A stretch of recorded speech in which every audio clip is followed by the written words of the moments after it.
Kenneth Walker is definitely going to the moon, and this is a guy we've loved for quite some time here on the channel. Moon Man graduate from years past. This is a elusive space monster, and you may not know this. You may not know the background of this, but he is the reason why we have Moon Men, Mars Men, and Saturn Men. Because when I described Kenneth Walker, I said he was a space monster. In open space, he could take advantage of the open areas of the field, kind of like a magnet attracted to open space. And so I called him a space monster, and I said we need to send him to space. I mean, we talked about Moon Man, send him to Mars, send him to Saturn before, but we never created the list until Kenneth Walker essentially helped evolve the actual Mars Man list. So we have this man to thank, and he ain't going away. He ain't going away. This is a monster. This is a spaceman. This is a guy that's a returning Moon Man specialist, and we're putting him on there now. Welcome to the Moon Man list. You've always been on the moon, Kenneth Walker, but we need to officially anoint you a 2024 Mars Man. Enjoy. The Moon Man, dropping loads Our in Moon outer Man. space. He might be a Mars Man. 6.880p. Space Monsters. 6.880p. I give you Kenneth Walker. Kenneth Skywalker.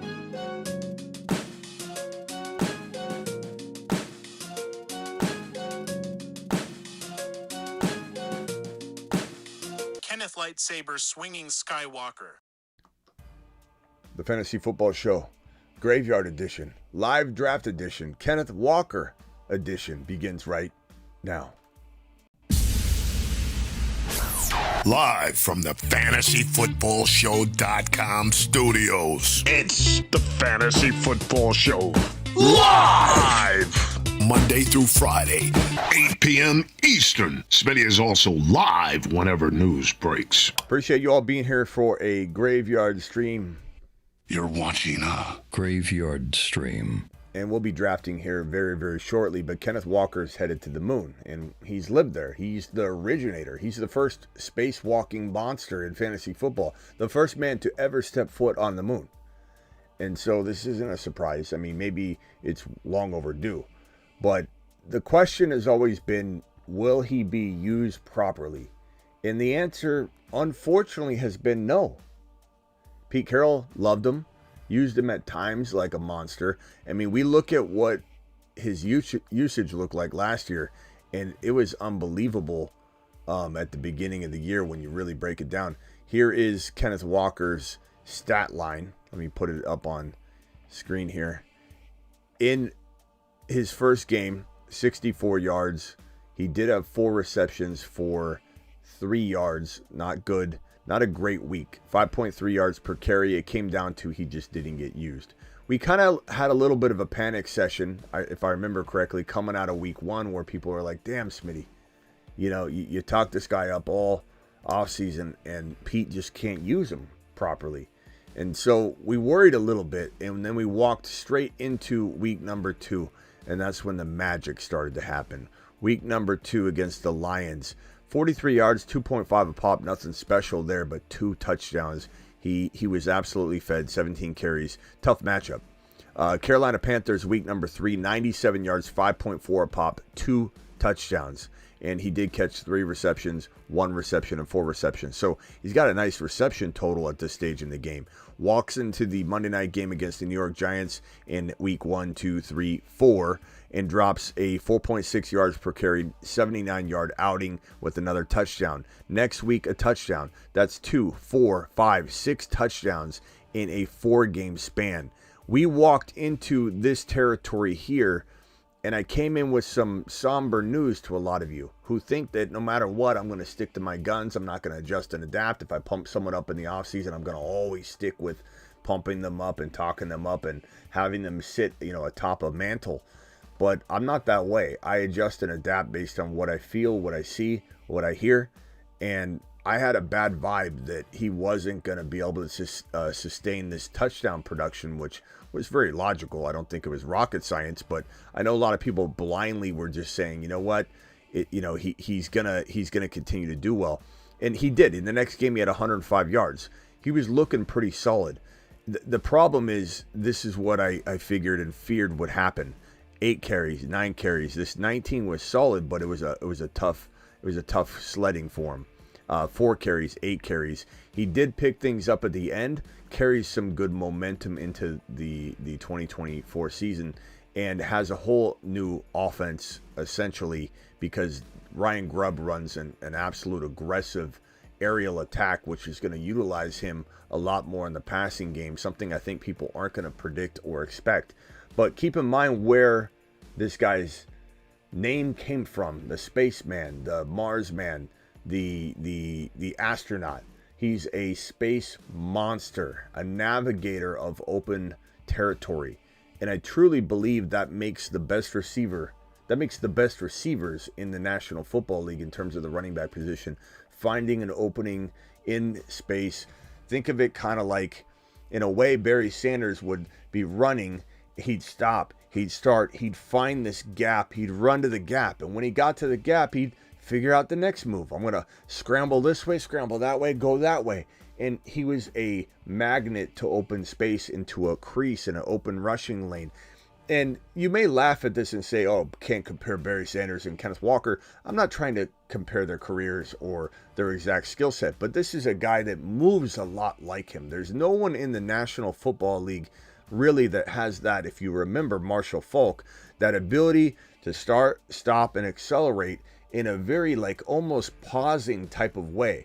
There's players like Achane, players like Gibbs that have the explosion and acceleration that even he doesn't have. But no one in the National Football League stops and starts quite like Kenneth Walker. It reminds me of old school Marshall Faulk and a little bit of Barry Sanders in the way that he is able to stop on a dime.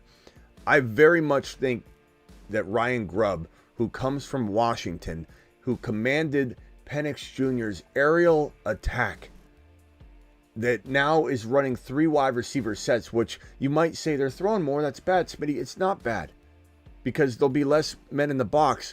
He'll be facing so much better defensive schemes than he's ever faced before, than this mundane Mickey Mouse 2 wide receiver set that has this defensive line just sitting there waiting to stomple on top of Kenneth Walker, who's trying to find just any crease, any open rushing lane he can.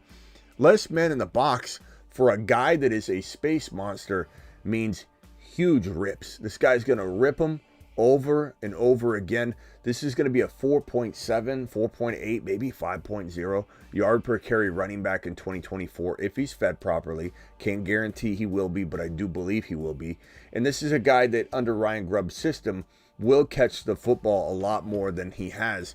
When we look at his career game stats, look, there's nothing here that indicates he's not a good receiving back. Not to mention, I've already told you he is, just based on the eyeball test, based on the best receivers in the league have good hands, which he does, and have the ability to, when they get the football, how do I matriculate down the field and find these open gaps and spaces in the defense and just keep figuring out. I'll kick the can down the road in a sense. I'm just going to go to that open plane. I'm going to go to that open space. When I get there, then I'll figure out what my next move is. I'll go left, I'll go right. This is a guy that, if you remember me saying, he would run like Forrest Gump. He'd be going this way. He'd turn and do a complete right angle and left turn, right turn, and go straight down the field that way, horizontal. Then he'd go this way. Then he'd go that way. He's all over the place. This guy's able to change directions and run backwards, forward, sideways. He is able to do that. Get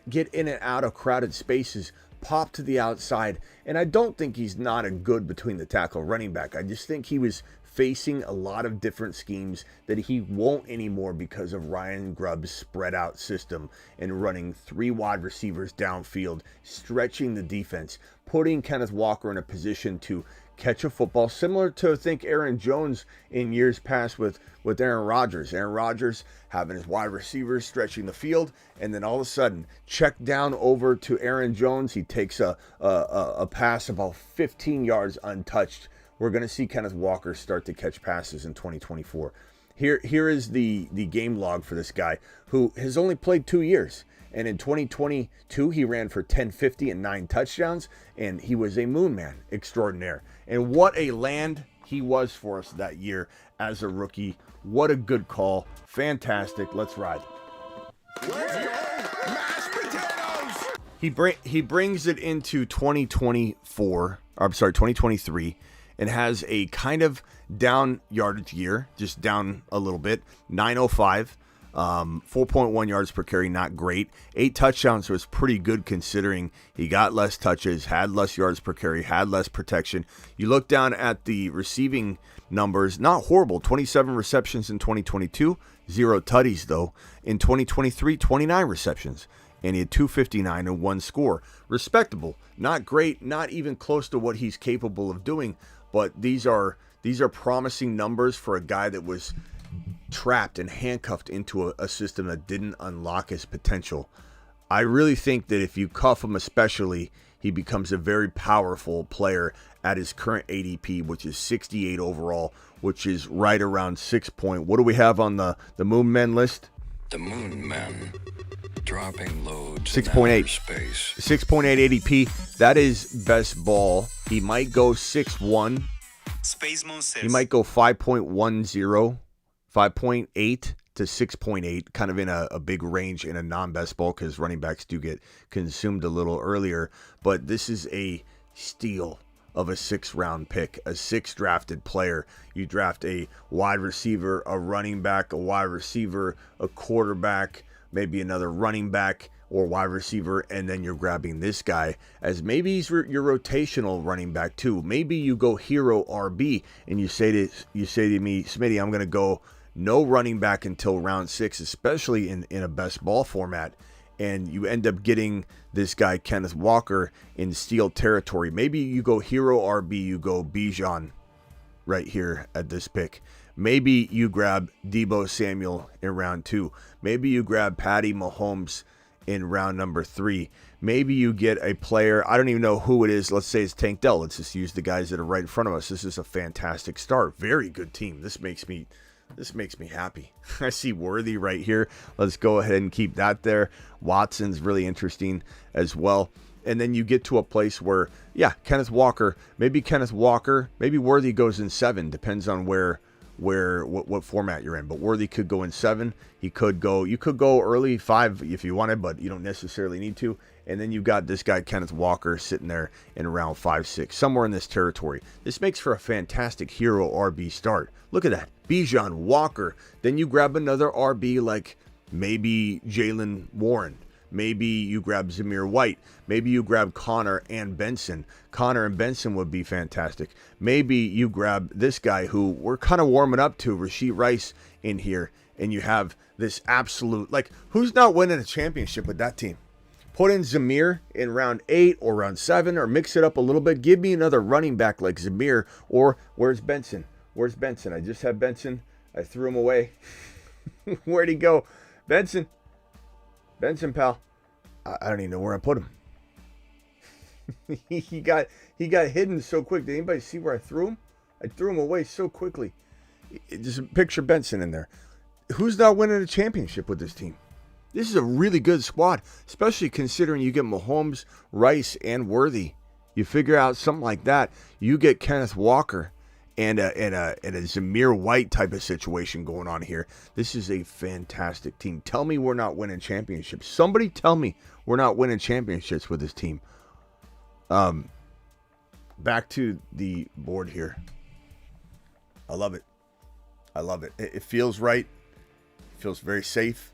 No one's having to reach for Kenneth Walker. You're paying cellar dweller prices. The risk is 100% baked in. I can't think of a player that has a better baked in value at his territory at the RB position with his ability to be a top 5 running back. You heard me right. I didn't say he's going to be. I didn't say he will be. I didn't say I'm even expecting him to be a top 5 running back. But is he capable of being a top 5 running back? You bet your bottom dollar he's capable of. Kenneth Walker going to the moon. Let's go, mashed potatoes! To the moon. Let him cook. Let him cook.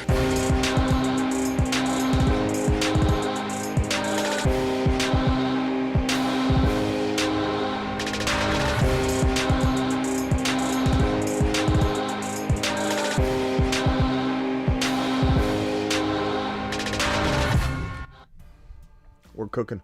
We're cooking. We're also getting into an Underdog Fantasy promo code Smitty live stream, right? So we're going to do a live draft right now. Let's go into the weekly winners. Don't click the green button yet. I'm going to sign in, but Underdog Fantasy, that link is pinned in the live chat. That will get you your extra pick, your bonus pick. It also, the code Smitty will be inserted for you. 50% match on your first deposit by using the link that's pinned in the live chat. Let me log in here and we will get going. And we will jump into a draft together. So let me just go ahead and log in here. Go to the weekly winners. Okay, so you're going to the lobby on the app. And then we're going to scroll over to the weekly winners, which is filling up pretty quickly. Surprisingly. I mean, damn, it looks like it's about 85, 90% full. That's really depressing. Go ahead and click the green button now. I'll wait about 5 seconds because of the YouTube delay. And we'll jump into a weekly winner draft together and smash one of these bad boys. So everybody should be in the same draft right now. If you don't get in, just do a draft alongside of us. Don't fret. Don't get upset. It will be okay. You'll be able to apply the same logic and understanding to the draft that you're in alongside of the draft that we're in, and we can discuss it together. And sometimes it's even beneficial to be in a draft that is not a draft that all of us are in. But a lot of you might be together clumped into another draft because we all try to rush in together. But there are 3 more spots in this draft, so it seems like it has not filled yet, and we can all jump in together. Yeah, some of you wanted to see the Moon Men, Mars Men list again. So here's the Moon Men list. The Moon Men. Dropping loads. Kenneth Walker, Zach Charbonnet as a duo. Very important to include the duo. Really, really important. As is Chase Brown Space Monsters. and Zach Moss. Make sure you're grabbing both of these guys. But this is a league winner. This is a rags to riches league winner in Chase Brown. And he's climbing ADP ever since he was anointed the starter, essentially by way of news reports and such. His value has been increasing dramatically, but he's still a home run. And Zach Moss, cuff to him is glory. So Walker, Charbonnet, Chase Brown, and Zach Moss. Dare I say you even grab these 2 duos in a 0 RB approach, maybe mix in Zamir White. You got Fields going to the moon. I don't care what anybody says. Kyler Murray in the 7th, 6th, 7th, 8th round. He goes all over the place. Jalen Warren, Dell, running back 40, and Jerome Ford, Stevenson, Metcalf. Really nice looking Moonman list. Very nice looking Moonman list. Guys, we need 2 more spots in the draft. Like, I don't understand. We draft together all the time. And these things fill up very, very quickly. The weekly winner still has 1 spot left. There we go. It's full. It took forever to fill. I've never had that happen before. I got the whoa, it showed me as the 1 pick, then it switched to the 11. What is going on there? What is up with that? It showed the 1. Maybe it was just, I don't know. Got Ray G in the 12 spot. We've got who else is in here? I recognize a lot of these names, but sometimes I forget who's who. Day's in the 4, Joe's in the 5. I'm pretty Shub's in the 1. Again, Ray G at the 12. Hart is in the, I think that's ours, 9 spot. So this draft will commence in a second. I'll open up the phone lines. Let me put the man of the hour on the screen. I think this is something that we're going to do moving forward, just so we know what we're talking about. And let's set him right. Let's set him right here.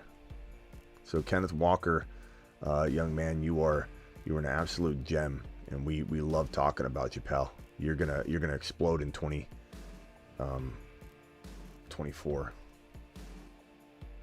Let's see here. Sebastian, you're live. What can I do for you?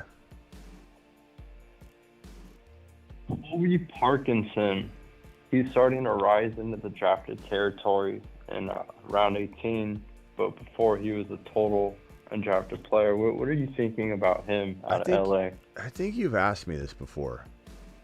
I'm not. I haven't. Are you sure? Can't get this stupid thing. I'm 100% sure. Here we go. Can't get this stupid thing the size right.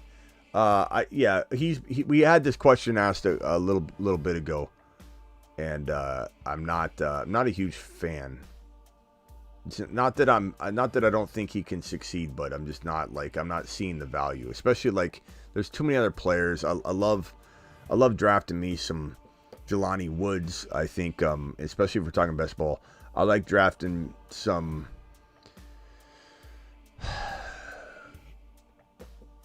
Let me look at the tight ends in that territory. He's going barely drafted. Gesicki is down there. Jelani Woods is down there. Colby Parkinson's right behind him, like 1 or 2 spots. Theo Johnson, right there. I mean, I don't know.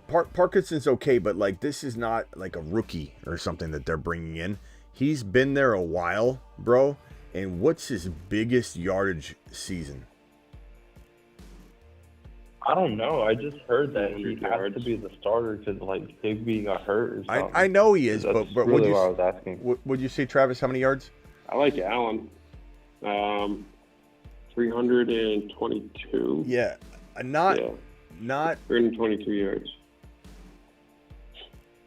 What about Davis Allen? Like he didn't play a ton, but he had one big game last year, and I think he could push for some catches even. This is not a huge fan. By the way, this is weekly winners, so the ADPs are slightly different. Just so everybody knows, took Kyron there, because weekly winners, it doesn't, like, you need to make sure you grab your guys. You can't be worried about in non-weekly winners. You know, he goes here, he goes here. Kyron goes in the 12, 13, 14, 15 all the time. I'm going to grab in weekly winners Deebo Samuel. I'm going to go Kyron Williams and Deebo Samuel. And if anybody doesn't know what weekly winners is, all you have to do is smash 1 week, get first place. It's $20K. Second place is $10K, and then I think $9K, $8K, $7K, all the way down. So if you get first place out of everybody, you get $20,000 any given week, and no week is tied to another. No week has any correlation to the next week. There's no playoffs. Week 17 has no advantage over week 10, week 5. You could win $20K in week 1. You could have your entire team suspended for the entire season. And they come back in week 17 only, and you win $20K. So is this paid? Of course it is, Rain. We do this every freaking night, Rain. It's Underdog Fantasy promo code Smitty. This is a $10 draft to get in, and you win. I just said you win $20K to enter. Oh, Smitty, can I make a quick comment Appreciate on you, Rain. Kyron and Deebo on why I'm actually loving them at the 1-2 turn? Yeah. Go ahead. Kyron Rams, 14, 15, 16, 17 schedule is Bills, 49ers, Jets, and Cardinals. Best ball smash. Absolutely.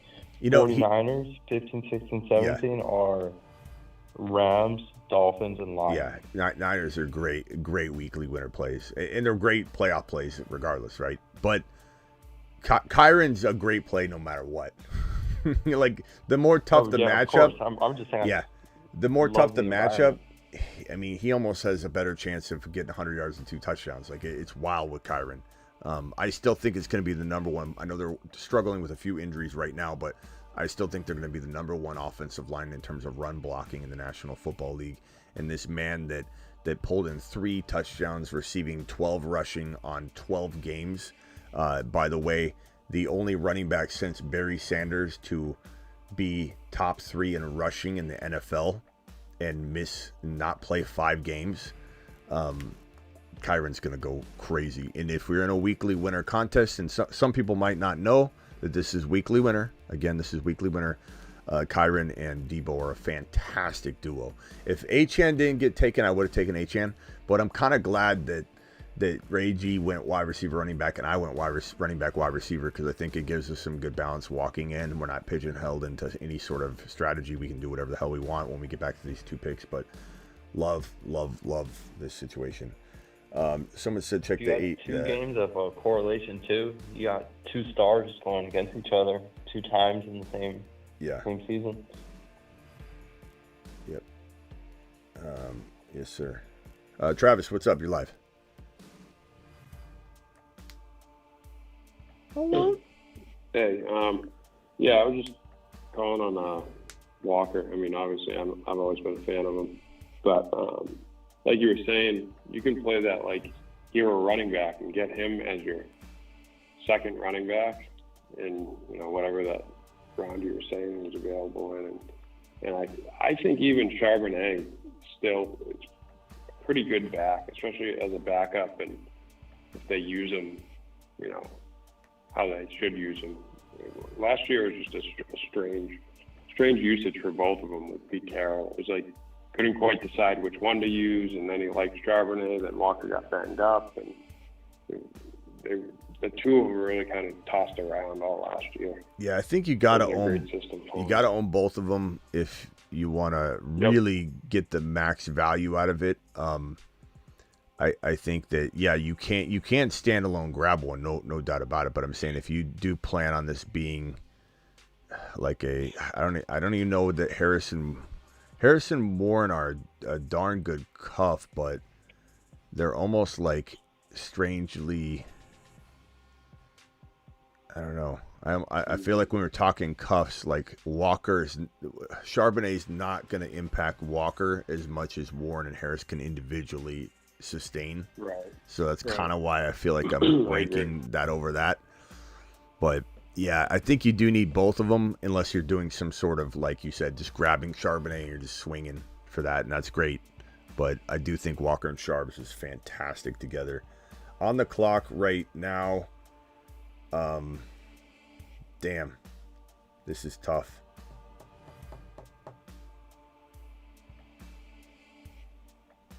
This is tough. I'm tempted to go. Devonta Smith. I don't do this a lot. I'm going to go Laporta here because it's weeklies. I don't draft a lot of Laporta. I think he's too expensive, but this is borderline 4th round. So I'm feeling pretty good about this balance that this team has. It also, I have tons of opportunity to get. Well, I'm not going to say who I want to grab here. I almost went ETN. That's a great pick, Reggie. I almost went ETN. I love ETN there. But Laporta, huge positional advantage. Assuming in this group, bro, I don't think there's no way I'm getting a McBride or Kincaid on the way back. So I almost went, in retrospect, my other way I wanted to go was Dell and Stroud. But this feels pretty damn good. Do I go Lamar or A. Richardson here? I want to go A. Richardson. I keep drafting them over and over and over, but do I want to vary it up? Nah, let's go Richardson, the swing. This is, we're going weekly winner. We're trying to get that 1 week. Richardson has the capability of having that 50-point game. So, arguably number 1 running back in the league any given week. Arguably the number 1 wide receiver in the league any given week. Arguably the number 1 tight end in the league any given week, or for a lot of weeks even. And arguably the number 1 quarterback. Several weeks he'll have the number 1 overall scoring. This is a pretty damn good 4 for a weekly winner. Very, as balanced as you can get. Pretty good. Another thing I was just going to say quick on Walker is, I see some people in the chat, and I'm not saying they're right or wrong, but saying they're fading Walker or they don't like his ADP, and I don't know if they forget what he did his rookie year, and then for the first 4 or 5 weeks of last year before he got banged up and started not to get used as much. Like, the talent is there. I came in and like said, I came in and I said, sell him. It was coming into this Arizona game, just being transparent. Right. He had the 105 yards after I said we might want to consider selling him. He had the 105 yards, and then it started to look like, okay, Smitty, maybe this is a bad idea to sell him. But then that's when he tanked. It was 8 carries, 9 carries, 19, 4 carries, 8 carries. Mm-hmm.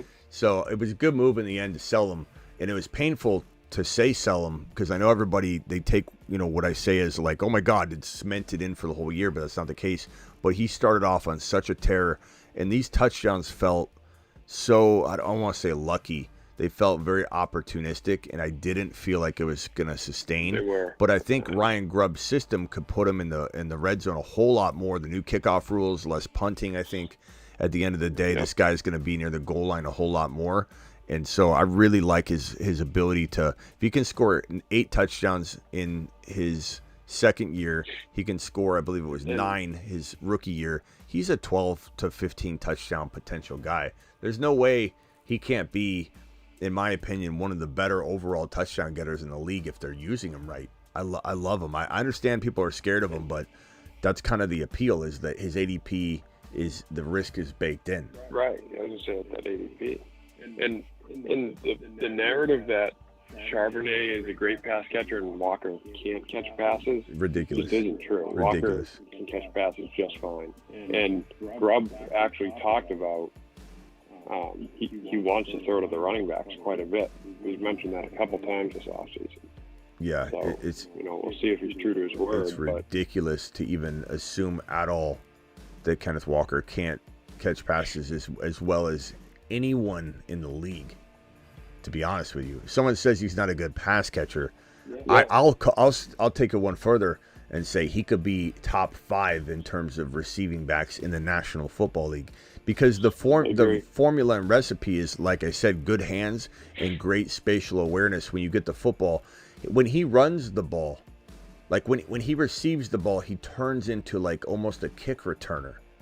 Like whenever he runs the football, receives the football, he's looking at the field like he's a kick returner. So he's such a fantastic player. This is a great Joe from the 5 spot. He went wide receiver, and they took Josh Jacobs and Kenneth Walker. Very strong running back start with the 3 wide receiver deployment. So I like that a lot. I think that's really good. See, and I just disagree. Like OJ Raider, I'm not calling him out, but he says about catching passes. That's a big if. This might be a huge air raid offense. But like that was what Grubb did in college. Yeah. He's in the NFL game now, and you can't just chuck it down the field the whole game. You're not going to win games doing Keep that. in mind, he likes to use his RB. RBs though. Like Grubb is, if you're going to use, if you're going to talk about Grubb, you got to talk about the fact that like he's probably using one back. That's Grubb's kind of MO. Right. So almost on the good for clock. Walker. Let me get over to KY. Kai? What? I think I wrote this in the system wrong. From Kansas. Man, yeah, it's KAI. What's up, man? But yeah, I had this question. So on ESPN, like 10-man PPR, K-Walk's going 40 ADP, right? Would you say that that's a reasonable value? Because he could go, if I go 2 wide receiver, he could go RB1. Say it again, bro. I'm sorry, I was drafting. I was kind of preoccupied. Say the question one more time. So on ESPN, K-Walk's going like 40 ADP. Kenneth Walker? And if you go, Kenneth Walker. If you go 2 wide receivers, K-Walk could be your running back 1 right there. You think that's reasonable or risky? He's a fun 0 RB. I went James Conner and George Pickens. He's a fun 0 RB, but I would say like I don't know. I don't think I like to build too many teams 0 RB, man. It's just not my style. I don't like it. I love him as a second. I mean, damn, I've got him as a 3rd running back in so many drafts, man. He's climbing a little bit recently, but I mean, I've gone RB, and then I go wide, quarterback, even wide receiver. I've got 1 wide receiver through 4 rounds. I'm nuts. I'm crazy. I get it. But then I'll grab Walker, and I've been plenty happy with that. But I don't know. It's not bad. It just depends on how the rest of your team plays out. I guess the best way to explain this is he's great around his ADP no matter what. Like if he isn't a good running back 1 for you, if you grab him at ADP, then you drafted bad at the other picks.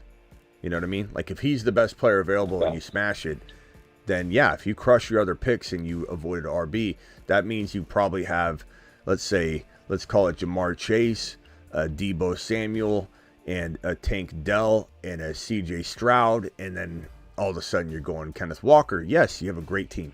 You have a great team. You went 0 RB, looks fantastic. But if you tell me you got Nico in round 2, and you got, Devontae Adams and Nico and I don't know. I'm not trying to pick on JJ, but there's concerns. So you go JJ, Nico, Devontae, and then you go and you pick someone like, I don't know. I don't know. Whatever. I'm not liking that as much. I'm not a big so it depends on who you pick. Yeah, I get that. Also, would you support Marvin Harrison going over guys like Travis Etienne and Kyron in that round 2 mark? Well, Etienne shouldn't be going around 2. Receiver, even if you go receiver first. Yeah, Etienne's around like 3-4 guy, so he shouldn't even be in this conversation. That's crazy. MHJ. Is that best ball? Yeah, but even in non-best ball, I don't see Etienne going in like the top of round 2 at all. But MHJ Are you a sleeper guy? Does fall what? Are you sleeper? I mean, I look at all the ADPs. I guess I could pull up the. Maybe you're right in one of these formats. Let me ESPN. I don't know what they got going on. They got hella dudes coming up. Yeah. So, ETN is going. CBS is going 14. What in the hell? That's what I'm saying. But look at these other two though, 20 and 28. Like ETN and 4. What is going on? Was one of the interns like eat his lunch on the keyboard or something and drop some lettuce, some wet lettuce on the keyboard, and it moved a column over or something. 14. What in the hell's going on there? What is CBS doing? That's a crazy difference. What in the hell's going on? No, that's what I'm saying. So it's like a whole different draft experience over there on ESPN. Yeah. It's insane. Yeah, it depends where you're drafting, but like 2-3 turn in non-best ball, that's acceptable. But Marvin Harrison Jr. in best ball is going, look, he went at 12, and then he falls in non-best ball to like 14, 15, 16. So ETN and Marvin are still worlds apart. You're talking about, 8-9 picks apart on average across best ball, non-best ball, except for CBS. So, but to answer your question, Marvin Harrison Jr., Kyron, I'm taking Kyron over Marvin Harrison Jr. redraft. In Dynasty, Marvin Harrison Jr. might be my number 1, number 2, number 3, or number 4 overall player. So give me Kyron all day long, but that's just because I am so huge on Kyron. Even with the split? What split? What are you talking about? You're not worried about Blake Corum? But no. You're acting like a split. What do you mean? Blake Corum's the backup running back. He's there to spell him. He's not a split. First of all, McVay doesn't split anything. I feel like the thing about that is I feel like Marvin's gonna get like 12 targets a game off the rip, no doubt. I swear. Because who else they have? Greg Dortch, Trey McBride. I swear, bro. Some of the stuff I hear is just so wild. The split. You don't think so? What do you mean? I don't think so. What? Obviously. You don't think Marvin's gonna get targeted out of it? No. I'm still hanging on to your comment about the split backfield in LA. Okay, maybe I was blown out of proportion. Yeah, definitely blown it out of proportion for sure. I went Chase Brown here, a little tad bit early, only because I know Ray G's in here. he's at the next 2 picks. So my running back stable is Kyron, James Conner, Chase Brown. I got Debo, George Pickens, Laporta, and Anthony Richardson. Feeling very, very good about this team so far. Very good. Jamison Williams or a Doomsday, boys. I got about 14 seconds. JMO. Because you got Laporta too. Okay. So look at the squad. I got Kyron, Debo, Laporta, Anthony Richardson, George Pickens, James Conner, Chase Brown, Jamison Williams. Weekly winners. I like it. It's really good. Wow, the chat wanted a Doomsday. Yeah, I don't blame him. I mean, I was wavering. Anyway, back to what I was saying. I don't even know what you said about Marvin Harrison Jr. when I was like, well, because I'm still just absolutely baffled that you came into this, especially this live stream. where you're talking to the king of Kyron Williams, and you're gonna say something like the split worries. I apologize. No, it's fine. It's fine. I apologize. It's fine. It's just like it worries me and it excites me at the same time because I know we're all still gonna bask in the glory of Kyron Williams. But anyway, what did you say about Marvin that you thought I said something negative about? You said he's gonna get targeted. Of course he is. I think he's gonna get like 12 targets a game. Bro, yeah. You were like, what? No, I was stuck on your Kyron thing. Marvin Harrison Jr. could catch 15 touchdowns as a rookie. My God. Yeah. That's amazing. I'm in Arizona. The wide receiver room has been, when people interview those guys, when Zay Jones is, when they talk to him, when they talk to Wilson, and they say, hey,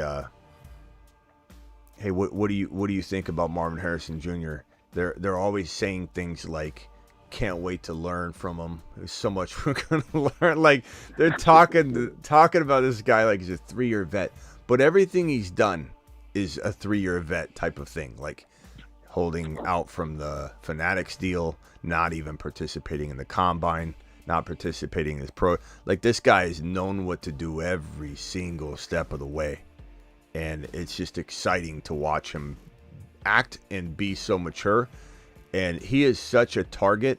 This is going to be a cakewalk for him. As long as he stays healthy, he's going to be saturated with targets. He's going to, like you said, it's going to be like Neighbors. Neighbors too. The only difference is the Cardinals will be able to live in the red zone way more frequently, especially with the ground game, with Connor, as long as he stays healthy. And you got McBride. There's no way you can focus on it, just MHJ. They'll try, but how do you stick with that kind of game plan? It's going to be wild. It's going to be such an amazing year for the Arizona Cardinals. They're going to try and do what the Lions did 2 years ago, flash what they're about to do the next season, and give everybody a little bit of a taste of what's going on. Could they do it a year early like the Texans? Maybe, but I'm in my mind as a Cardinal fan, and I'm not biased at all. I don't talk about the Cardinals ever on the show until this year. I never try and force that upon anybody. I can completely separate myself from it. Truly believe that this is going to be a remarkable team that's going to just get better every step of the way. I'm going to go ahead and draft Trey Benson here a tad early so that Ray G doesn't snag him. This also gives me the Connor Benson cuff, which in best ball, some people hate cuffing, some people love cuffing, but this situation's amazing to me because you got James Conner, you got Trey Benson, you got Chase Brown, you've got Kyron Williams on this team in the 11th spot, Debo, George Pickens, and Jameson Williams. I like this AR5. This is a great squad. Ray G takes Austin Eckler. Smitty, what are your thoughts on Kyler? Love Kyler. Kyler's a moon man. Look at him. The moon men dropping loads in outer space. Is he going round 7 still? I might need to update that. At an ADP of about like 77, 78. So, yeah, like So around 7 and a half. Ray G, why'd you have to do that? Ray G stole corn from me. It's a paid league. You got to do whatever you got to do. Don't apologize. But son of a B. Like, what if that's the difference between 20K? Damn, that hurt. That hurt bad. I'd rather, in hindsight, the thing is, Corum was so far down there, and he didn't have Kyron. I felt like Benson standalone. A lot of people like Benson more. Damn, that hurt. Not gonna lie, Ray G. I'm not gonna lie. That hurt bad. Jalen Wright's gonna be mine on the comeback. You H-Chan. I see H-Chan up there. I got to do something, Ray G. I got to retaliate. I'm just kidding. I mean, I don't know. Maybe. Damn, he hit me hard. I still love my squad though.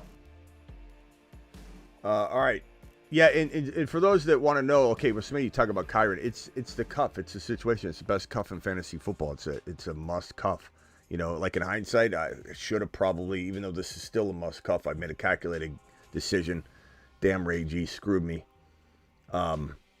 So if you have to choose, if I knew in hindsight, I would take Corum and Kyren over Benson and Connor, but I made a calculated assessment and I got blasted.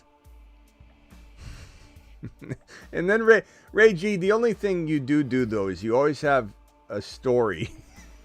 Like, am I wrong, Travis? Isn't there always a auto pick, a mistake? Like Ray G goes, made a mistake. I forgot I drafted H-Han. I don't think so. That's like the 10th time you told me that.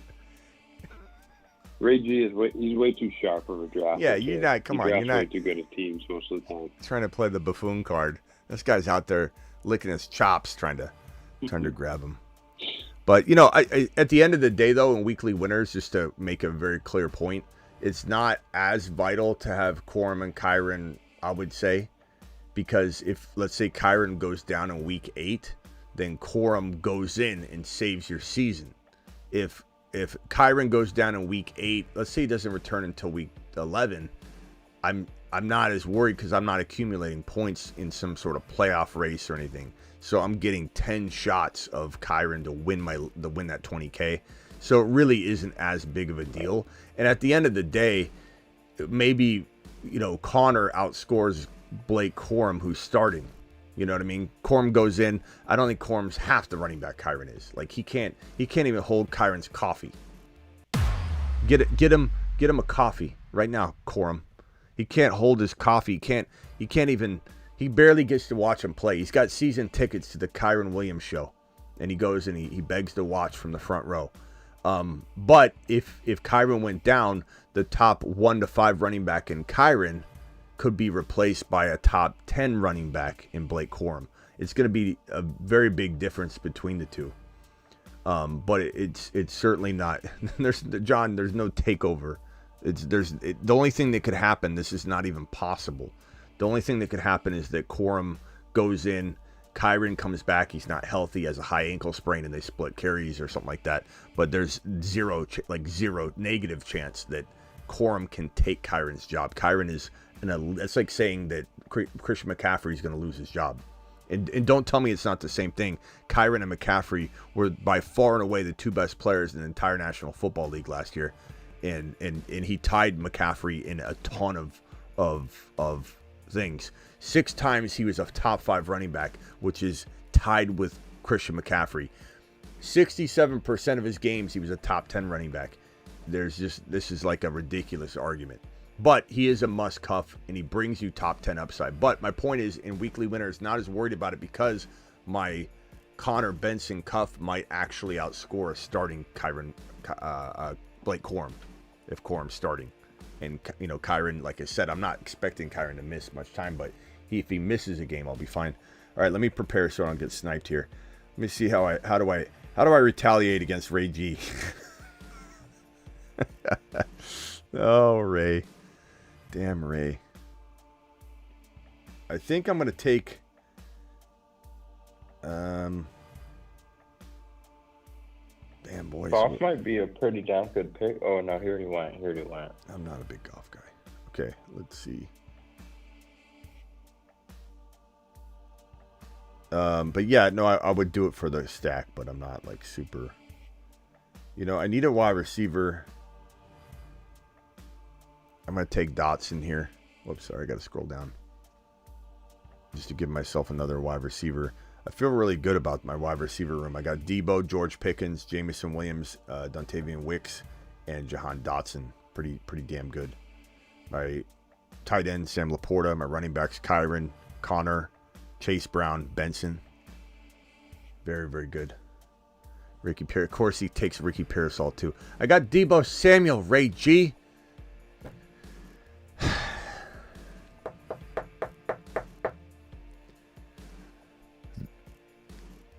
I think it's time.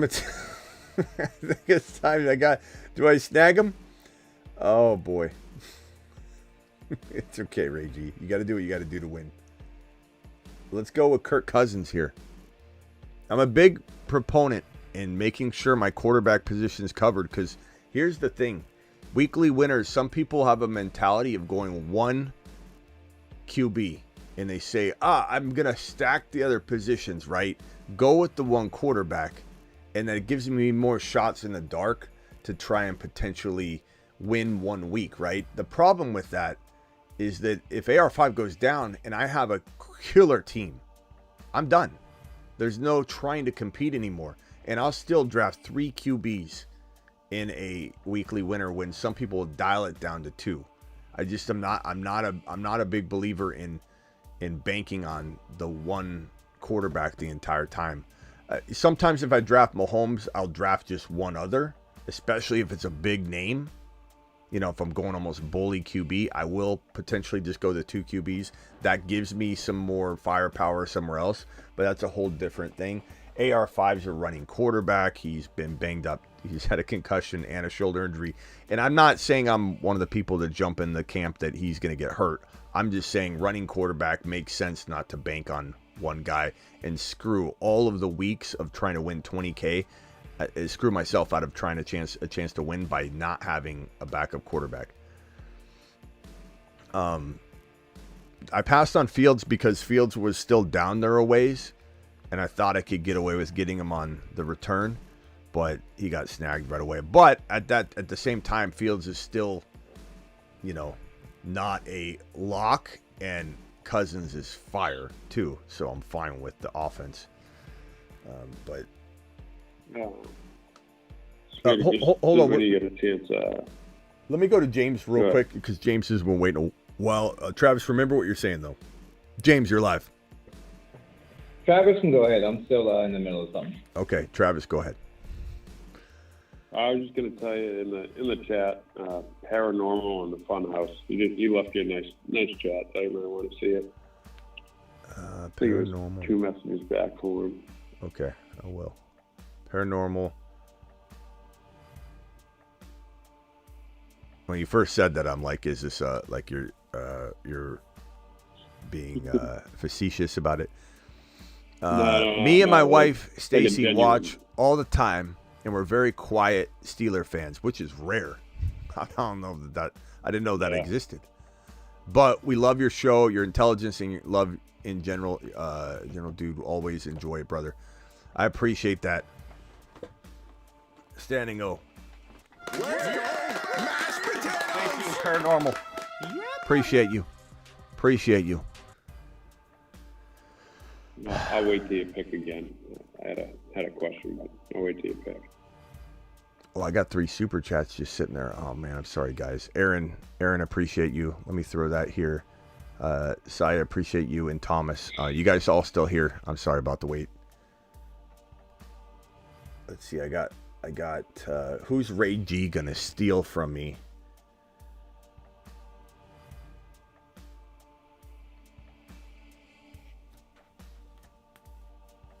Man, this is tough. Probably going to time out here too. I'm not careful. I don't love this pick, but he's the second ranked tight end. He's not going to come back to me or anything, so I took Isaiah Likely. Let me see how many players I need. I could go with another RB. I knew he'd take Vidal, but I'm going to go with a touchdown getter, and this is a little bit of a reach because he's like 6-7 running backs down, but I don't know what these guys are going to do, and you almost got to take your guys. But Braylon Allen gives me solid TD production, and honestly, if something happened, knock on wood to Breece Hall, Braylon Allen would be a top 10 running back.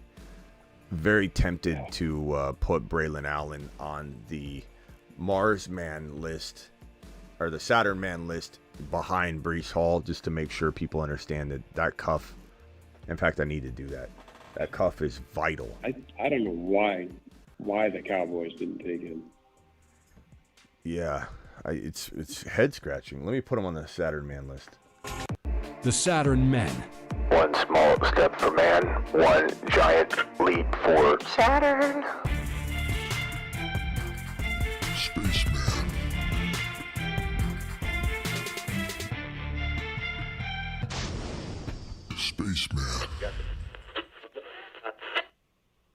So he's on this list. I just want everybody to know it's not that I fear anything in particular about Breece Hall. It's merely just a safety maneuver. And it's more so like if you go back to the cuff board. So if I go back to the cuff board here, I mean, he's on this board for a reason. He's on, I mean, really the H-hand one, I almost should do this too. You're just safeguarding yourself. There's not a lot of must-cuff situations in the NFL. And dare I even say Algier and Bijan, as much as I think it's important, it's still like near the top of the list. It's not something to where I'm like crying and weeping, like when someone snags Blake Corum. That's a must. Benson to Connor's a must. Hall and Allen, a must. These three, honestly, and people could disagree with me. You know how many people come at me and say, Smitty, this is the dumbest thing I've ever heard. How do you have a channel? Why do people even listen to you? I've never heard an analyst in my life say you should cuff 3 players from one team. Well, good. I mean, don't let the door hit you on the way out. This is not a normal situation. This running back stable has never existed before. Ever. So if you're not innovative enough to understand what you're getting, especially in best ball, where you might have Achane and Mostert starting multiple games together, optimal scoring, even with good running backs on your team, it's like I can't explain it to somebody that doesn't have the innovative mind to grasp that this has never happened before. It's a different situation. But my point being that Benson, Connor, Allen Hall, the Miami running backs, the Rams running backs, maybe Algier and Bijan to a little bit of a degree, and like almost that's it. There's no Smitty's a cuff guy or Smitty's not a cuff guy. It's all case by case, and there's certain cuffs that are a must. Everything else is not necessarily needed. It doesn't mean it's not kind of smart. If you can get Monty and Gibbs at a weird, reasonable price, I like it in best ball because you're going to get taken care of. And in some weeks, you'll start both of them. But this is kind of like back in the day, the Chubb and Kareem Hunt. You can't grab them both at the same time. It doesn't make a lot of sense. But anyway, Braylon Allen is my whole point was he's a fantastic player, standalone, but he's a must for people that are drafting Breece. With Braylon Allen, Southwest had a good question. He said, "Would you drop Jerome Ford for Allen?" I'm assuming he has Breece Hall. I don't know if he means straight up. I don't know if I can get behind that. I think I would just say find a way to get both. Man, find another way. Man, you sniping sons. This guy Penix Jr. is not even close to being drafted, and I get sniped right there. I was gonna wait a little while on that one. Let's see here. Oh, that was me. Thanks a lot.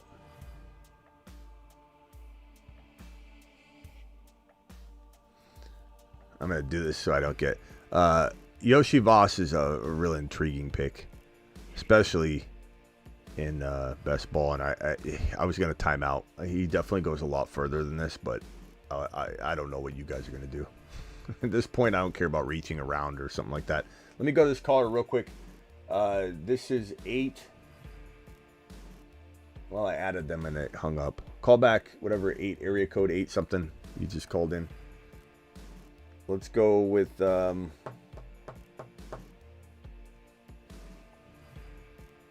could use another wide receiver. You guys like Javon Baker? Oh, Jermaine Burton's here. That way I'm cuffing Yoshi Voss and Burton together in a way. Yeah, kind of an intriguing thing. Someone goes down, one of them's going to do something. So I like that a lot. What's up, Smitty? 818 caller, what is your name and where are you calling from? And then I'm going to put you on hold real quick, and I'm going to answer these 3 super chats that have been waiting here. All right, go ahead. No, what's your name and where are you calling from? George from Los Angeles. George from Los Angeles. All right, hang tight, my fellow Kyron Williams fan. Yes, sir. All right, here are these super chats. Are Aaron, Saya, and Thomas still here? I'm sorry again. I didn't even answer them yet. I'm sorry. When we're drafting, sometimes I get distracted. Thomas with a super chat says, coming from a Jet fan, any concerns drafting Garrett Wilson at ADP with the possibility of Devontae Adams being a Jet sometime this season? It's a great question. We've talked about it several times before. I think there is some sort of concern, and everybody seems to think it's going to happen at some point. Like a lot of people think it's going to happen. I think you're rooting for the the Raiders to have a great year so that it doesn't happen. But it's certainly something that for sure feels in the realm of possibility.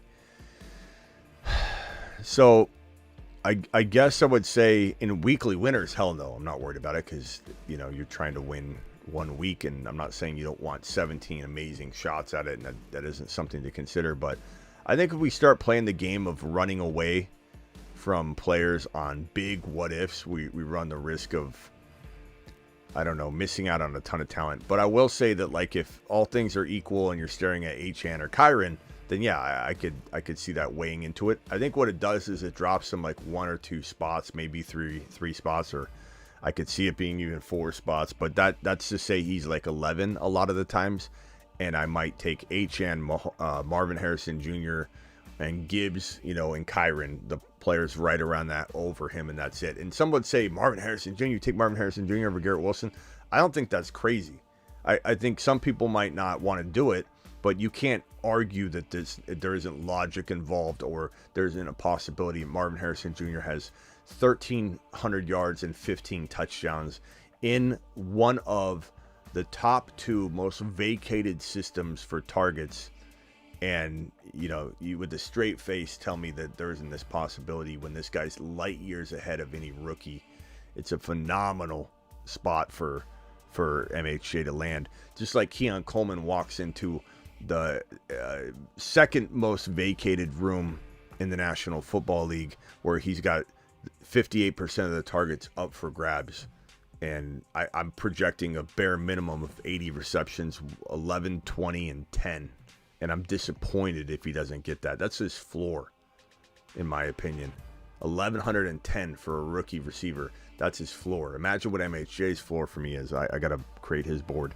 I want to say about 1,300. I mean, 1,300 yards. What's 1,300 yards divided by 17? 1,300 divided by 17 is 76 yards a game.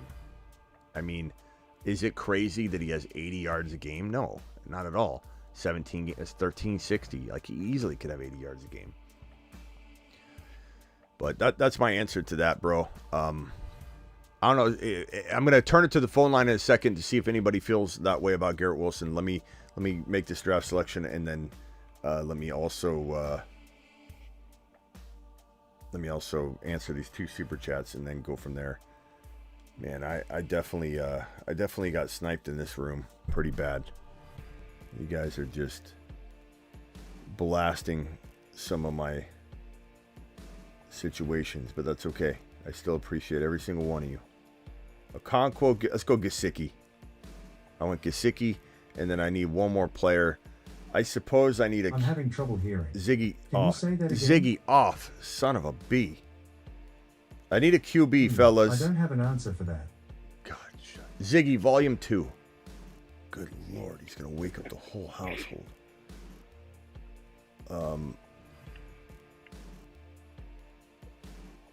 Man, I really don't know who to draft at my... Bryce Young.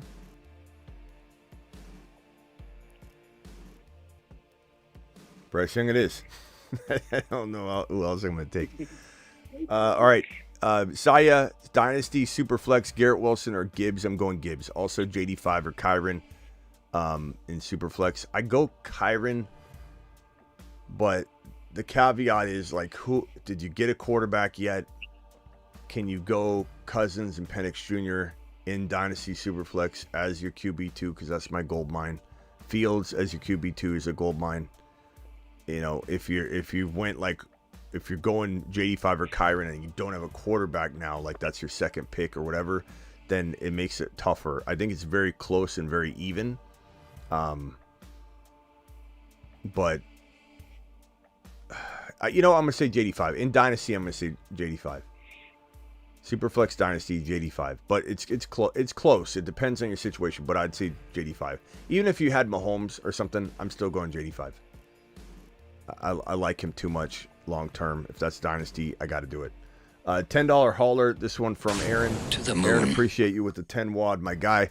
Aaron says, I got K9 at the 5.9 in my home 10-team league, half PPR, start 10 after I got Charbonnet at the 12. And hopefully K9 will be used in the passing attack more this year. I think he will. Ryan Grubb definitely uses one running back more so than two from everything we can gather. And I don't think it's going to be one of those situations. Like, everything we're hearing too is positive.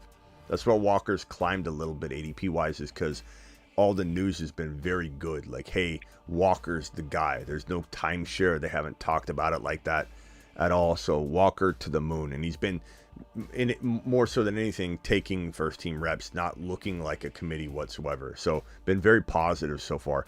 Aaron, you're still, are you guys still here? Did everybody that dropped the super chat, are they still here to hear it? I feel bad. I feel like I dropped the ball on that one. Aaron, Saya, and Thomas, can you guys let me know if you're still here?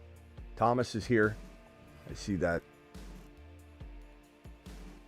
Travis, if you see Saya and Aaron still here, let me know if you could. Okay. George from Los Angeles, what can I do for you, my boy? Yeah. All right, Aaron's here. So Okay, I went Brees Hall, Saquon Barkley, Kyron Williams, my 3 picks, right from the go. I want Brees- you to analyze that. And is this a best ball? Yes, sir. Okay, give it to me again.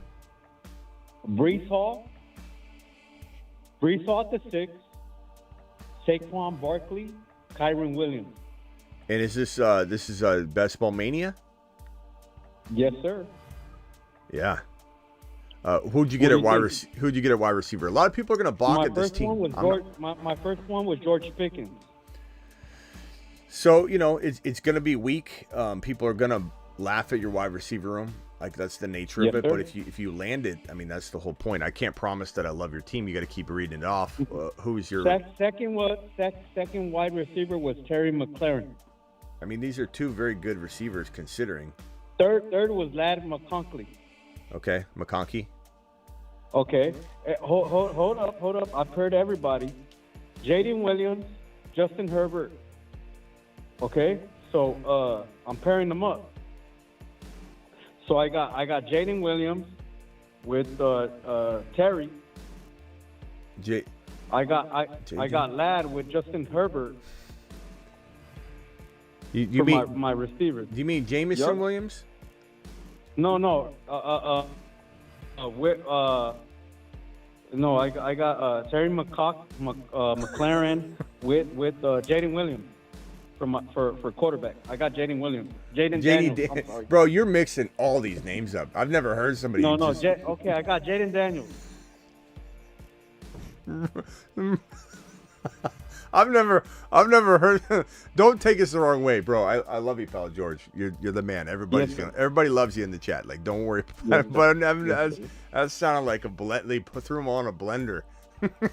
Yeah, I did. I'm looking at all my picks, and I'm like, hold up. Terry what? Says Rain. No. Jaden Daniels. Sorry about that. You got Jaden Williams. With Terry. McClurcon, and I got. Well, what man? The McConkey, Ladd McConkey. Come on, his name is weird as fuck. It is. You're not wrong on that one. Right.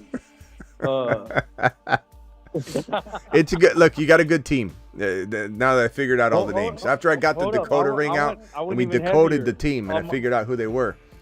We're looking pretty good. My fourth running back is Aaron Jones.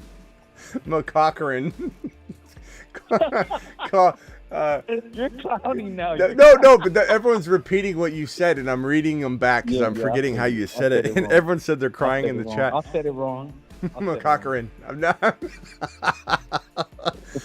Johnny McCochran. McClurcon. McClurrock. Okay. Well, anyway, your team's good. Here's what I'll say. Don't take this the wrong way. I think you did well. I think that this is what I tell anybody that goes 3 RBs in a best ball.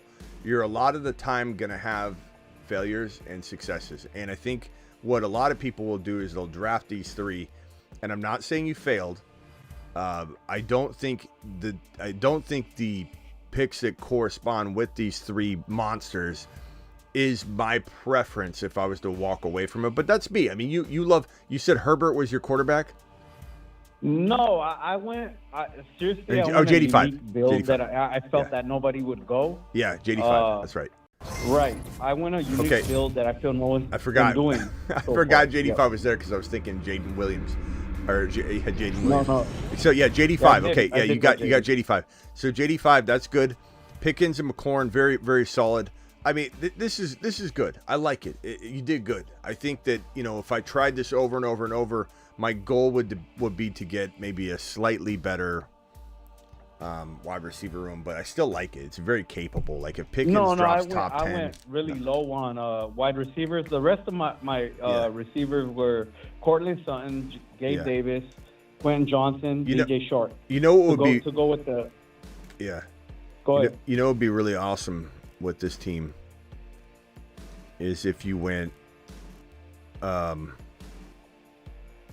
I'm gonna tweak it. Again, I love having running back. So I don't want you to think I'm going against that, but I'm trying to just figure out a combo that would be pretty sick.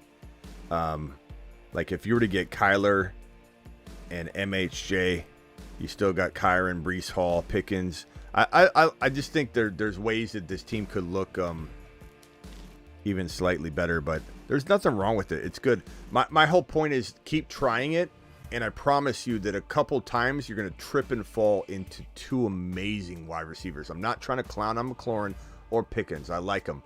But maybe you get one of these guys and some unbelievable player falls. The more you try it. I know they're $25 a pop, so it's not cheap to do it. Maybe more so in a puppy. Like a $5 puppy, you can try a lot of RB teams, and especially RB teams, because those are $5 a pop, or the $3 ones. And then the more you do of them, the more lucky you're going to get every once in a while at wide receiver. But $25 a pop, it does make it harder. I would say this. I'm a little more prone to go balance in a $25 best ball than I am to force a running back. Because I don't really force anything. I go best player available. But a lot of the time, balance will win out over running back. And it's almost a different draft pool too. Like when you draft in a puppy, it's a lot of different drafters, and you draft in a best ball mania, they're a lot tougher drafters, and they do consume the wide receivers even more so because a lot of the casuals don't want to draft in a $25 draft. So a lot of the big ballers that are consuming wide receivers even more heavily than normal are in those best ball manias. And so it does make it a tad tougher to do RB. I do think if you were to go RB in a best ball mania, you're far more likely to really love the team, just because, like I said, people are consuming those wide receivers at an unhealthy clip. So if you were to go Kyron in 2, you take him a little early. And then in round 3, who was available in round 3 at wide receiver at your pick? I got I got Ladd at 60. No, what wide receivers were available in the 3rd round when you were on the clock? Do you have the board there? I gotta look right now. Hold up. Let me look. Round 3, it was Malik, Mike Evans, Cooper Kupp, DK Calf, Michael Pittman, DJ Moore. So let's just say Kupp. Like that's a really good start right there. Hall, Kyron, Kupp, or Hall, Achane, Kupp. And then what quarterback was available when you were on the clock in the 4th round? 4th round, Jalen Hurts, Josh Allen.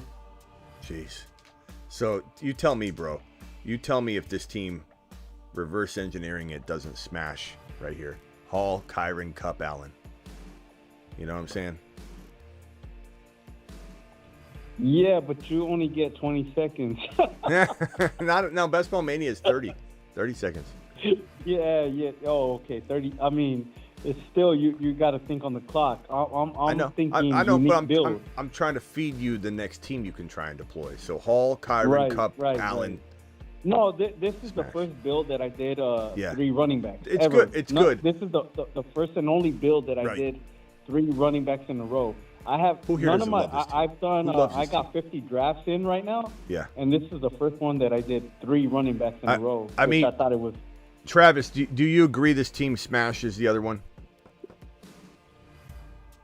Yeah, I mean, it's just got more balance, and I prefer that over guys like Ladd. And I'm not a big McConkey guy, though. Yeah, I just think that, like, again, I'm not trying to deter anyone away from the triple RB in best ball, but it is I'm just saying it's a lot harder in Best Ball Mania.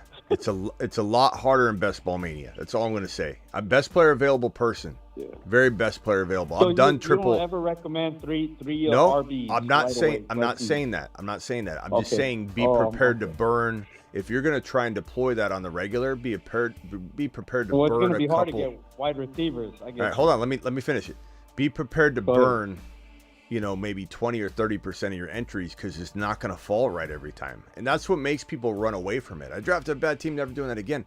But if you have the capital to do it, then, maybe 4 out of 10 or 5 out of 10 you're going to love. And I'm not saying that's a smart business proposition to say, let's have four or 5 bad drafts out of 10. But you got to also weigh that against, are you getting a team that no one else is getting? Like through that. So my advice to you would be try to draft a little bit more balance. If best player available allows it, probably will 9 times or 10 times out of 10, I think, honestly. Yeah. But in the $3 and $5, try and smash a bunch of running back. And you're playing with a lot of lesser people in those contests anyways. So you're going to be able to get receivers later that you wouldn't in Best Ball Mania. Get more bang for my buck is what you're saying. Yeah, because in Best Ball, and the prize is lower, but in Best Ball Mania, bro, you don't get a lot of casuals dropping 25. Like, you go into a Best Ball Mania, everyone's got badges. Hold on. Let me see which one this was. Everybody's got. No, I'm in 30 different tournaments right now. All right. Hey, bro, I gotta let you run. Go ahead. Hey, thank you, my boy. I enjoy your content. Thank you. Appreciate you, George. Later.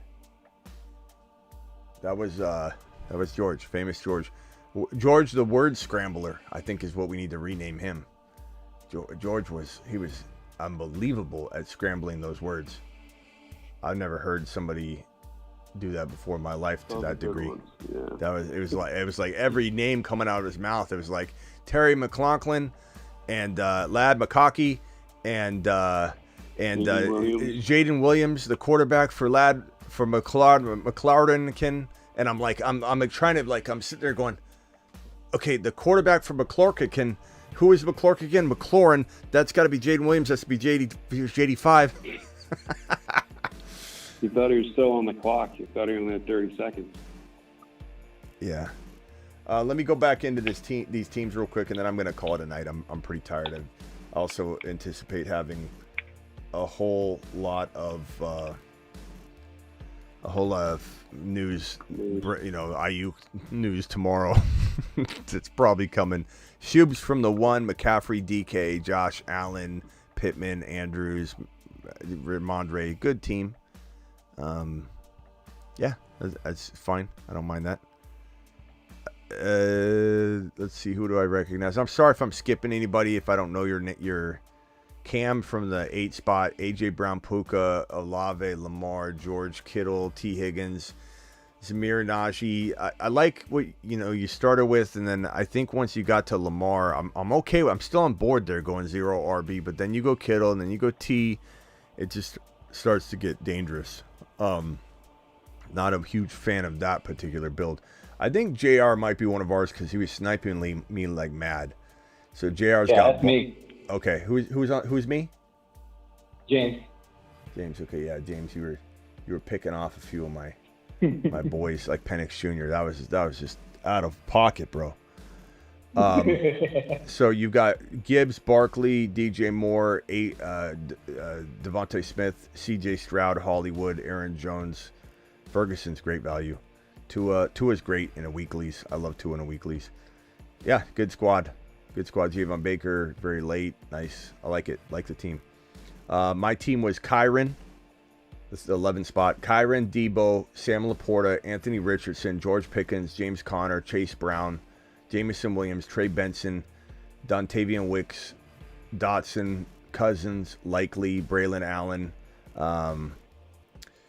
Let's see. I got Burton and Yoshi Voss, both Bengal players. Yoshi Voss is a pretty intriguing wide receiver. He's getting hyped a lot right now for good reason. He's a good He's a good prospect for this year if you want to go deep wide receiver shopping, and he's getting a lot of hype and could be the third wide receiver at some point. I mean, it's possible, but if you grab Burton and Yoshivas together, you're kind of, I think, locking yourself into, I don't know, some guaranteed production at some point, because something tells me between Higgins, you know, and Chase, I don't know, there's going to be some work to be had. So I think they're going to be a good combo to have together. Gesicki, another Bengal, and then Bryce Young. So I like my squad. I think it's pretty good. Ray G, Marvin Harrison Jr., Achane, ETN, Tank Dell, Kyle Pitts, Kyler Murray, Joe Burrow, very good team. Brian Thomas Jr., Austin Eckler, Blake Corum, Luke Musgrave, Ricky Parasol, like the team. Ray G deploying the anti-Smitty and the Smitty at the same time. I like it. I don't know if anybody else is in here. I'm sorry if I didn't get to you. I'm looking at the names. I don't necessarily recognize everybody's handle. Hart has Jefferson, Garrett Wilson, Patrick Mahomes, Kincaid, Rashee Rice.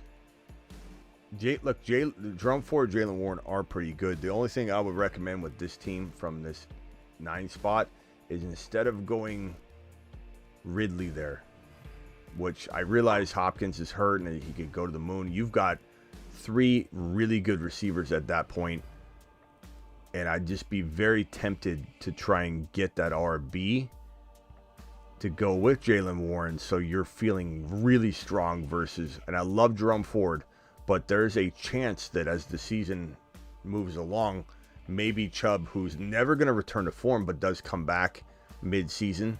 Like, Ford is almost an inverse mid-season monster.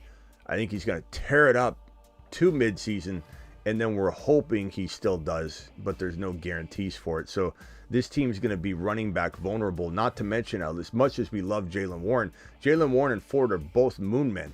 So clearly we love them almost more than anybody on planet Earth. But they're both still vulnerable. Jalen Warren's not guaranteed the role. Probably pretty damn secure with his PPR work alone, but he's not guaranteed.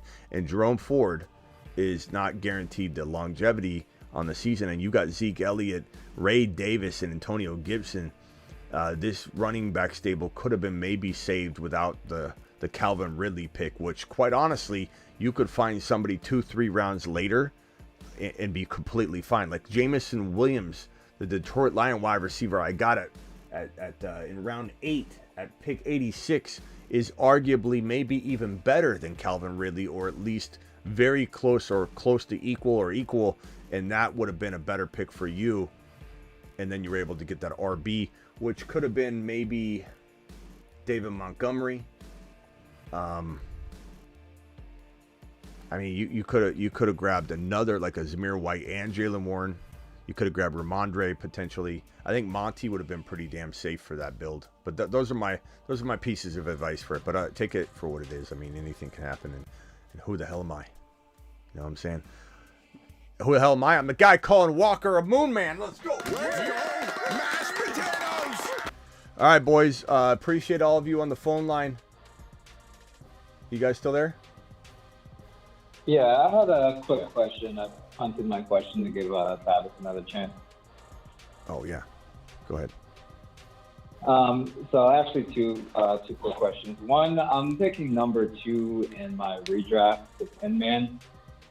I was thinking about possibly going Bijan there, but I do have him in my dynasty, and I don't know whether I should try to formulate my team similar to my dynasty or maybe diversify, maybe pick Hill with number 2.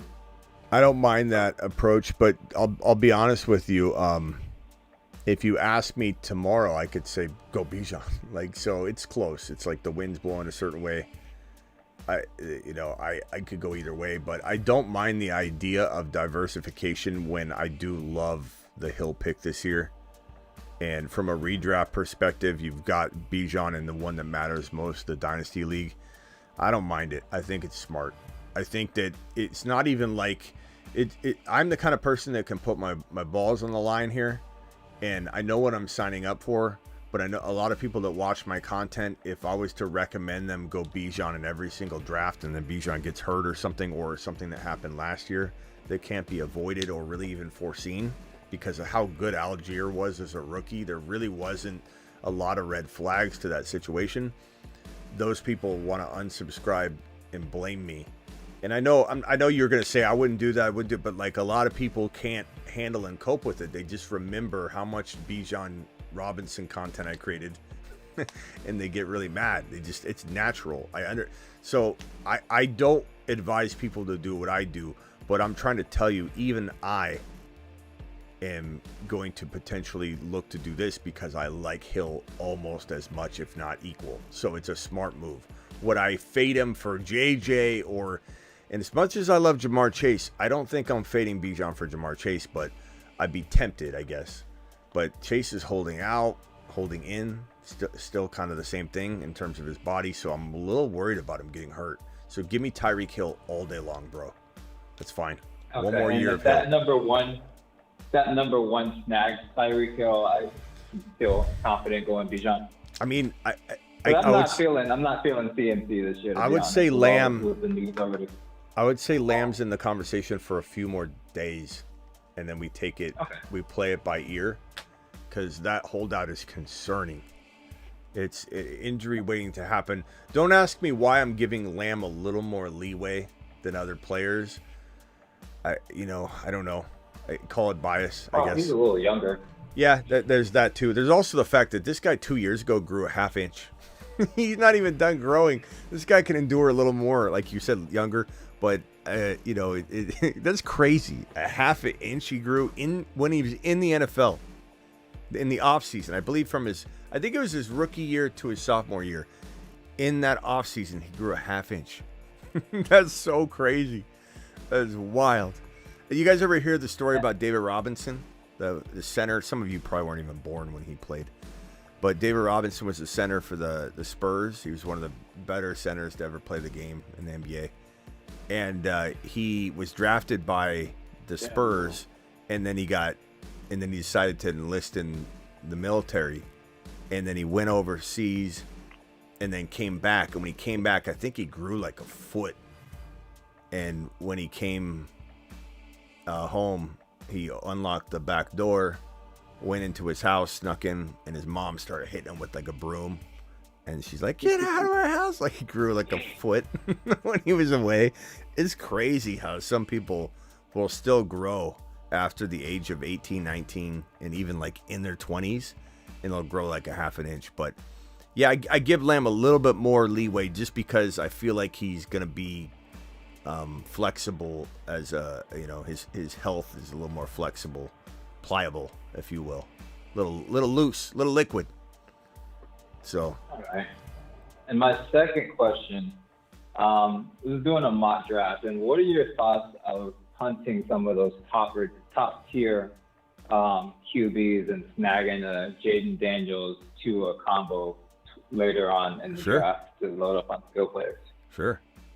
I'm fine. Tua, I especially love Tua in best ball though, because like sometimes you'll start Tua and he'll disappoint, but he's so capable of those 50 point games, but he will be inconsistent. I guess I would say like Jaden Daniels and Tua together, maybe a little bit in non-best ball where you're making this decision each week, could be a little bit like hit and miss. You might start the wrong one, but I don't mind it. It's still very, very good. I think Kyler's also a very good player. I think Kyler's a fantastic player to draft.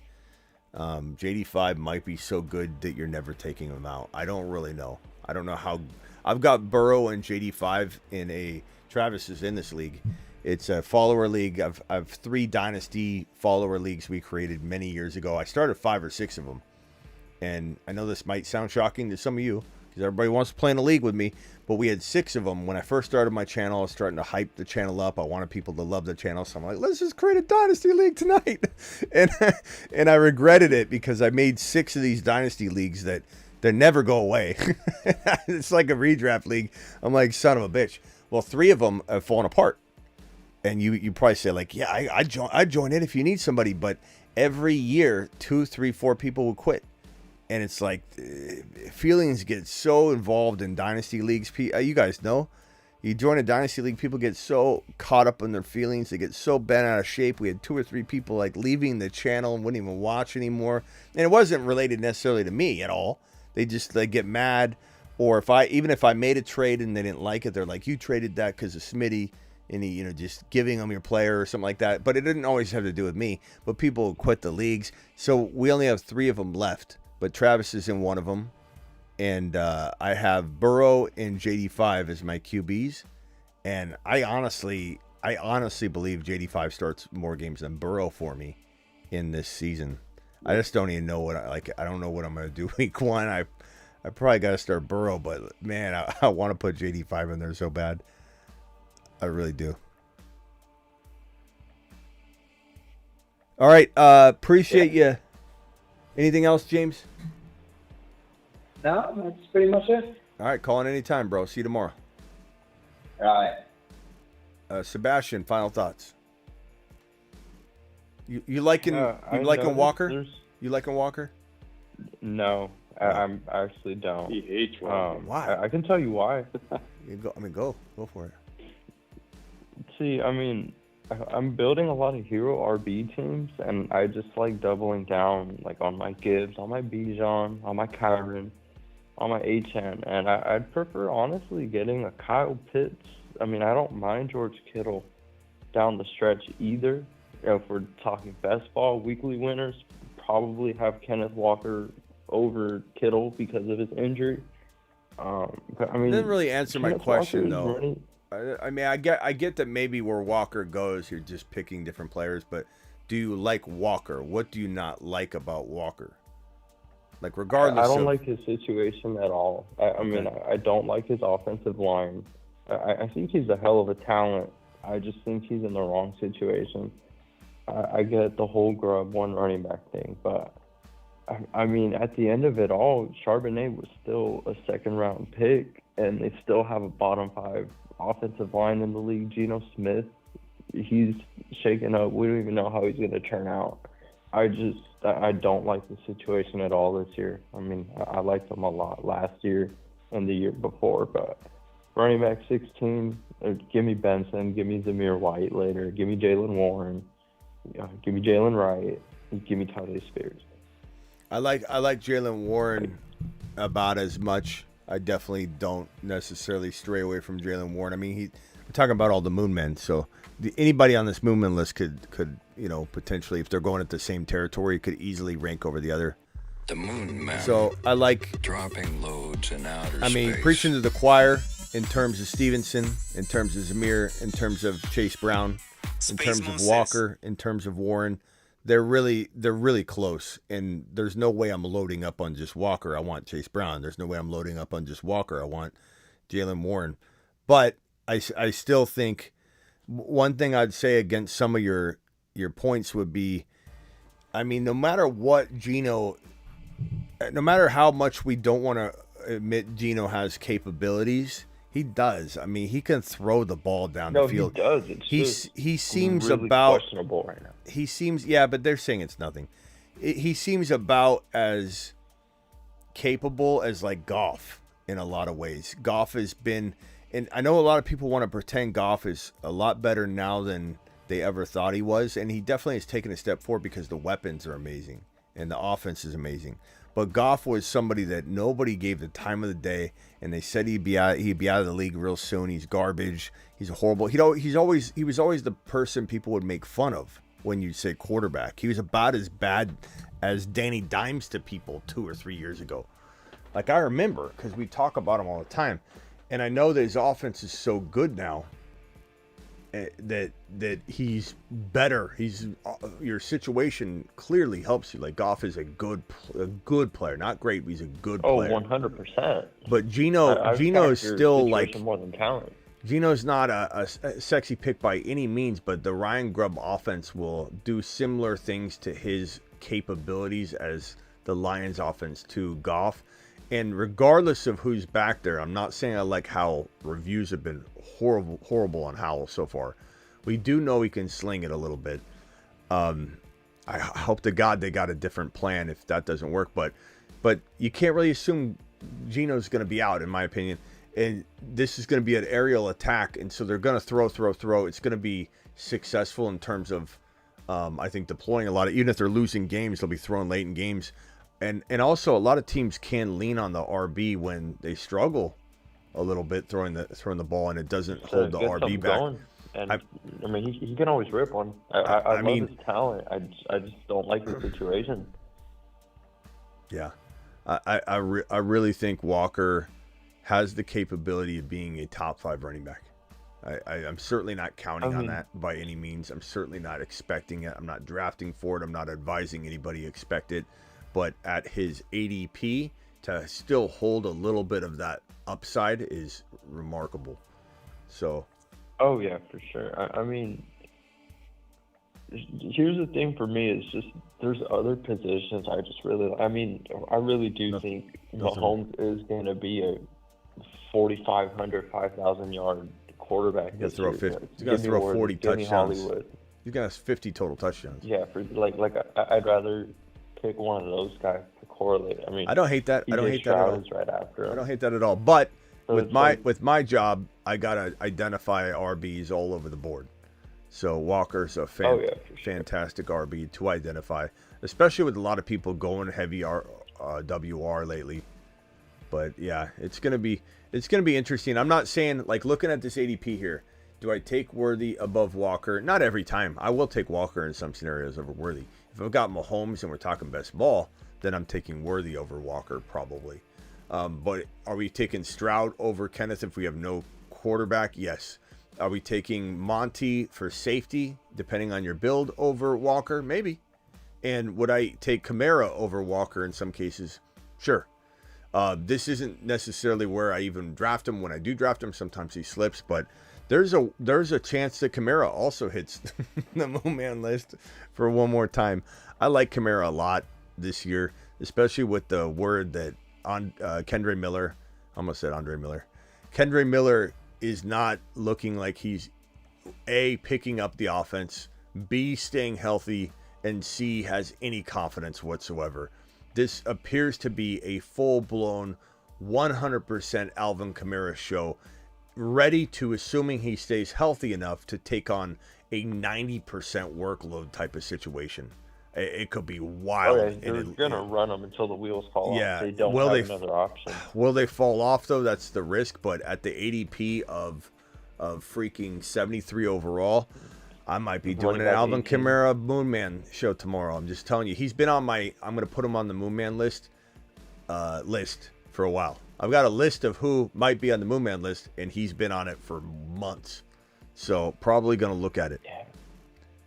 All right, appreciate it. I'll tell you a running back who I was drafting right there. It was actually Pacheco, and he shot way up the board, so I don't really see a need anymore to be drafting RB there anymore. But if he falls, sure, I'll take him. And then, can I just make a quick point about the quarterback market? I'll be on my way out right now. Yeah. Final thought, go. The CJ Stroud, I don't get why he fell all the way down to 72 ADP, considering all these guys go in the top 4 rounds, and then like Mahomes, why all his pass catchers are so cheap and he's so high. But that's all I got. Yeah, I mean, a lot of it boils down to when you look at a guy like AJ Brown, who's going high, and you have another stack partner in Devontae Smith. Hurts gets pulled up. It is interesting and very, very crazy that all of the Texans guys are going high, and you're not seeing the same thing happen. It's very, very odd. And the fact that you have, is like falling. Yeah, the fact that you have so many opportunities to stack them doesn't make sense for the drop in ADP. I agree. It's a weird anomaly. I think what it comes down to is it's a very, I don't want to insult the best ball community, because some of these guys are really smart. Some of them have, they're using a lot of, like I said, algorithms and data to try and predict different things, right? But at the same time, they outthink themselves, I think, 8 times out of 10. I think these stat monsters that just look at the data, they're not even looking at the screen, they're just trying to calculate everything from last year. they're missing the boat on so many things that they don't even know is coming. You can't. How are you going to talk about drafting? This number of wide receivers is going to be gone by whatever when you're going off of last year's wide receiver pool.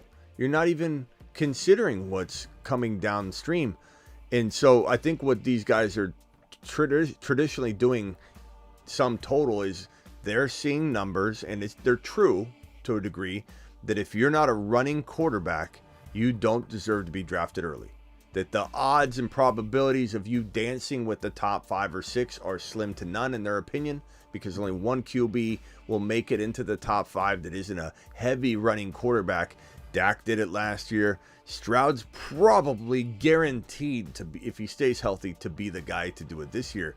But for whatever reason, they don't like the odds of that, because it's going to be 4 out of 5 or 5 out of 6 odds that a top 5 quarterback is going to be a running quarterback. They look at that as a low percentage chance. I look at it as a 1 in 5 chance that is a pretty safe play. They look at it as this is a 20% chance. This is an 18.6% chance that Stroud can be there.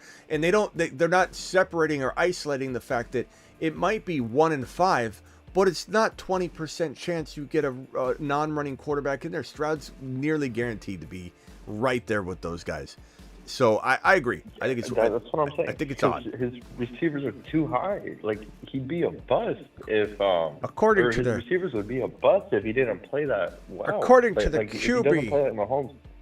deviation realm of possibility index, Stroud has a 4.76 shift differential from falling into the navigation space of the gigawatt components. Therefore, based on last year's data, Stroud can't be a top 5 QB. We're going to fade him. It's wild, bro. He has to play like Mahomes for his receivers not to bust, which is why I don't get why they're not taking him there. Yeah. That's like literally why He's I'm good value. shocked. It's good value. All right, later, Sebastian. For Appreciate sure. it. Later. Later. Travis, final thoughts. Yeah, just quick.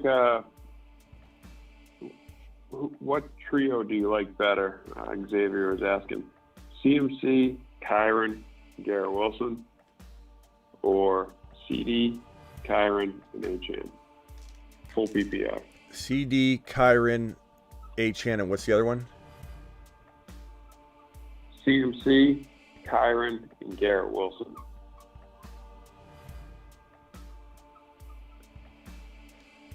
G. Willie. Let me write that higher so you can see it. G. Willie, Kyron, and CMC. CD, Kyron, Achane.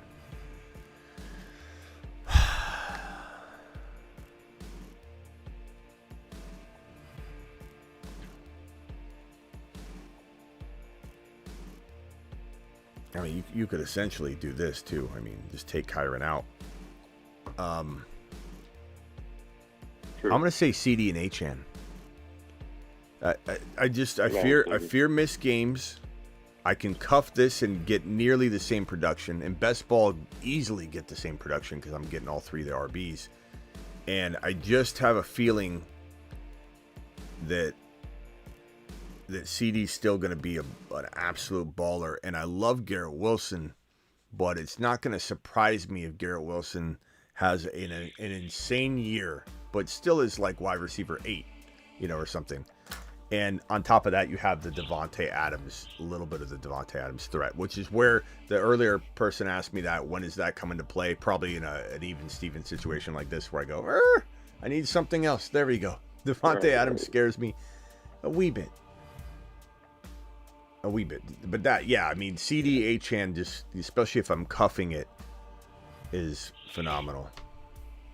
But, CMC could make me eat my words on that. I think, it's definitely possible. Yeah. But I don't know if... And I'll jump off, but Superfish had a super chat as well. Oh, God. Let's see here. All right. Thanks, Sweeney. I appreciate it. Yeah, later. Superfish, appreciate you. Thanks, Travis. Later. Let's see.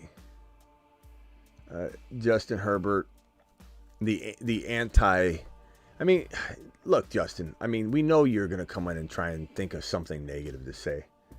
You usually do. You're quiet until you got something negative to say, is essentially what it is, to be honest. Let's just be honest, bro.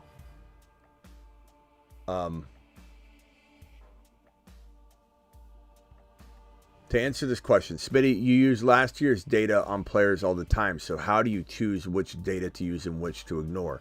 Maybe you're asking a general question, so I'm going to give you the benefit of the doubt on this one. But the answer is easy. I'm not trying to use last year's data, generally speaking, about positions, about the... Okay, it's a genuine question. Herbert, I'm sorry. Sometimes you come in and you say something. But think about what we're talking about from a best ball perspective. Those that draft wide receiver have a better chance of... That's a general statement about last year's data that's going to be very different than this year's data. Looking at each individual player is very different. So if you say Kyron did this last year, I don't think he gets hurt. He scores 15 touchdowns last year. Very different type of evaluation. Data is important. I'm a huge data guy. I'm a huge stat guy. I use data and stats all the time, every single day. But the crazy part is when people use data from a previous year to paint a picture, a blanket picture about the running back stable, the wide receiver stable, the fact that, 18% of people made it to a finals if they went 4 wide receivers out of 6 in the last year's best ball, when you're drafting with a completely different wide receiver pool. You're drafting with one of the most talented wide receiver rookie pools we've ever seen.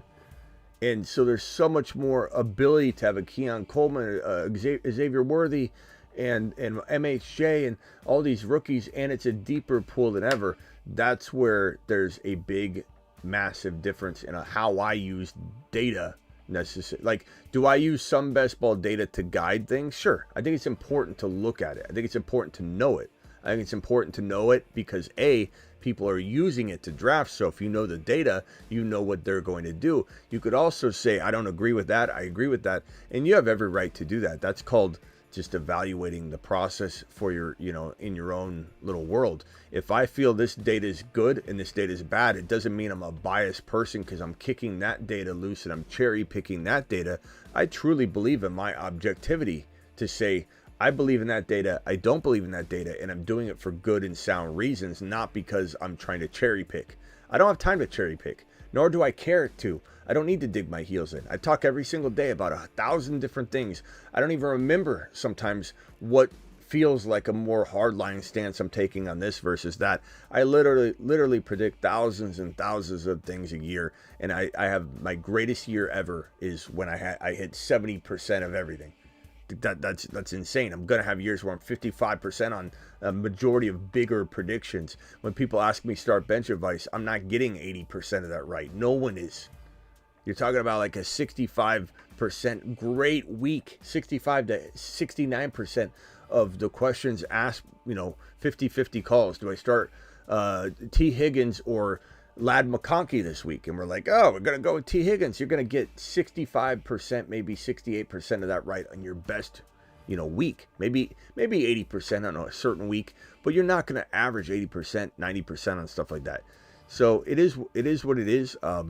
I think I'm pretty objective. I think when people see me take a hardline stance, they think I'm digging my heels in. Look at my Kenneth Walker adjust and adapt last year. If I was digging my heels in, wouldn't I have said, hey, he scored Kenneth Walker? Let's go back to his game log and just give you this hard line example opportunity I had to come in and try and double down on what I predicted. When he came out of this week right here, 2 touchdowns, 1 touchdown. And I said, guys, I know this feels uncomfortable because what we predicted to happen is happening. He's a top 5 running back. This guy right here, Kenneth Walker, was a top 5 running back coming out of this week here with 2, 4, 5, 6 touchdowns in a 4-game stretch. 6 touchdowns in the first 5 games of the season. And I said right here, and granted, he had one more game after I said it, to be completely transparent. I came into this Arizona game and I said, it's time to sell him. And that was objectivity. That wasn't me saying, look, I'm right. Oh my God, I'm going to ride this train. This is me saying, I'm looking out for you guys. My objective is to be right, not to worry about the accuracy of it. It's every time to be right. All right, appreciate you all. Thank you to my super chatters. This super chat here from Superfish just drafted some chat folks. QB, Hurts, Stroud, Bijan, Barkley, Ford, Jalen Wright, Davis, Tank Dell, Reed, Watson, Curtis Samuel. Love the Christian Watson and Jaden Reed thing that we're doing. And I even like mixing Wicks in and then getting Love as understack, so to speak, under Hurts. I love the team. Stroud and Dell. To get Hurts and Stroud, you got a nice little understack there. And Stroud and Dell stacked is just phenomenal. Under Jalen Hurts. Love the team. Very, very good team. Gesicki like that. Jonnu Smith, your usual. I like this team a lot. It's a really, really good squad. Very, very good. Barkley, Bijan. You could have two of the top running backs in the league. Top 5 running backs right there. That's unbelievable start. Tank Dell and Stroud. I love it. That's a really good team. Very, very good team. Thank you, Superfish. Thank you all for watching. Thanks for being with me all day today as all the news broke. It's been crazy. Ayuk's draining the hell out of everybody. He's draining the industry, and I think the Niners are probably the most drained. I'll see you all later. Appreciate you. Thank you for being here. See you tomorrow. We'll be live when news breaks. We're live whenever news breaks. Also live Monday through Friday, 8 p.m. Eastern. Deuces. Thanks for drafting too. And if you haven't drafted already and you want to draft next time, just click that link that's in the live chat. It's also in the description of every video. And I'm going to drop it right now again in the live chat. So if you want to draft with us Monday through Sunday, every single day we don't make it on, but we plan to draft most midnights. So it's kind of hit and miss whether I'll kind of tell you, I think on the 8 p.m. show, whether I think I'll come back or not. Usually take about 2 days off, but we do go live most midnights if possible, especially as we're into August now. I'll see you all later.